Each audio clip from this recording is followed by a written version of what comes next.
नमस्कार दोस्तों, आप सभी को स्वागत है एक बार फिर से ओस्कार ओडिया के चैनल पर। आज के इस वीडियो में हम बात करेंगे कि क्यों मर्यादा पुरुषोत्तम श्री राम और देवों के देव महादेव भगवान शिव के बीच हुई थी लड़ाई। भगवान शिव और श्री राम के बीच हुए इस भयंकर युद्ध की वजह भगवान राम द्वारा किया गया अश्वमेध यज्ञ था। इस यज्ञ का घोड़ा भ्रमण करते हुए जब देवपुर के राजा वीरमणि के राज्य पहुंचा तो राजा वीरमणि के पुत्र रुक्मानंद ने उसे बंदी बना लिया और अयोध्या के सैन्य को चुनौती दी कि वे युद्ध करके अपना अश्व ले जाए। जब यह बात शत्रुघ्न और हनुमान जी को पता चली तब हनुमान ने कहा कि उस राज्य के राजा महाकाल के बहुत बड़े भक्त हैं और उनका राज्य महाकाल द्वारा रक्षित है, इसलिए हमें युद्ध नहीं करना चाहिए। फिर शत्रुघ्न ने कहा, अब हम सेना सहित युद्धभूमि में पहुंच चुके हैं, अब पीछे हटना मुनासिब ना होगा। और इस तरह दोनों सेनाओं में भयानक युद्ध छिड़ गया। जब शत्रुघ्न, हनुमान और उनकी सेना राजा वीरमणि के सेना पर भारी पड़ने लगी और अपनी हार के कगार पर पहुंचते देख वीरमणि ने भगवान रुद्र का स्मरण किया।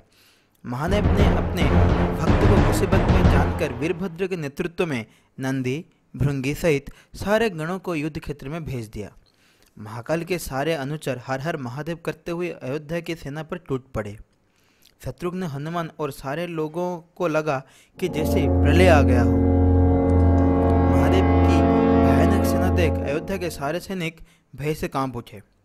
अयोध्या की सेना महादेव की सेना के आगे टिक नहीं पाई। शत्रुघ्न को भृंगी ने पास में बांध दिया। हनुमान के ऊपर नंदी ने शिवास्त्र का प्रयोग कर पराभूत कर दिया। अपनी हार को देखते हुए शत्रुघ्न और हनुमान सहित सभी लोग भगवान श्री राम को पुकारने लगे। भगवान श्री राम अब युद्ध क्षेत्र में आ चुके थे। उन्होंने सारी सेना के साथ शिवगणों पर धावा बोल दिया। अपने दिव्यास्त्रों से सभी शिवगणों को विदीर्ण कर दिया। श्री राम से अपने आप को पराजित होता देख सभी ने एक स्वर में महादेव का आह्वान किया। महादेव अपने भक्तों को कष्ट में देख स्वयं युद्ध क्षेत्र में प्रकट हुए। उनके तेज से श्री राम की पूरी सेना मूर्छित हो गई। फिर भगवान शिव और श्री राम में महायुद्ध छिड़ गया, जिसे देखने के लिए सभी देवता आकाश में स्थित हो गए। श्री राम ने अपने सभी दिव्यास्त्रों का प्रयोग महाकाल पर कर दिया, पर उन्हें संतुष्ट नहीं कर सके। अंत में उन्होंने भगवान शिव का ही दिया हुआ पाशुपतास्त्र ला दिया।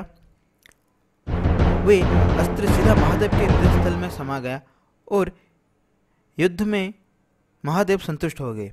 महादेव ने प्रसन्नपूर्वक श्री राम से कहा कि आपने युद्ध में मुझे संतुष्ट किया और इसलिए जो इच्छा वह वर मांग लो। इस पर श्री राम ने इस महायुद्ध में जिन वीरों के प्राण चले गए थे उन सभी के प्राण वापस मांग लिए और इस पर देवों महादेव ने तथास्तु कहा। इस तरह से एक भयंकर युद्ध का एक सुखद अंत हो गया।